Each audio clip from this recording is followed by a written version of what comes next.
যাকাত যাদের ফরজ হয়েছে আল্লাহর রাস্তায় যাকাত দিয়ে দেন। যাকাত দিবেন না, এটাও জাহান্নামে যাওয়ার অন্যতম কারণ।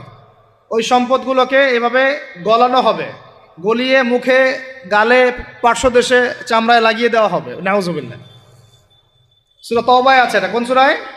তাওবায়। যাকাত দিতে হবে। কেউ যদি যাকাতকে অস্বীকার করে সে কাফের হয়ে যাবে। কেউ যদি যাকাতকে অস্বীকার করে কি হয়ে যাবে? কাফের হয়ে যাবে। কেউ যদি মনে করে নামাজ ফরজ, নামাজ মানি, যাকাত মানি না, কি হয়ে যাবে? কাফের হয়ে যাবে। এখন আমার কথা হচ্ছে, ইসলামী অর্থনীতির মূল ভিত্তি হচ্ছে যাকাত। যাকাত যদি ঠিকঠাক মতো দিতেন, বাংলাদেশে একটা দরিদ্র মানুষও খুঁজে পাওয়া যাইত না। এটা গাল গল্প না, এটাই বাস্তবতা। কিন্তু আমরা সেটা বাস্তবায়ন করতে পারি নাই, পারছি না। আমার কথা শোনেন ভাই, বাংলাদেশে এমন অনেক মানুষ আছে, হাজার হাজার, যাদের যাকাত যদি আপনি কালেক্ট করতে পারেন, সমাজে একটা দরিদ্র মানুষও খুঁজে পাওয়া যাবে না।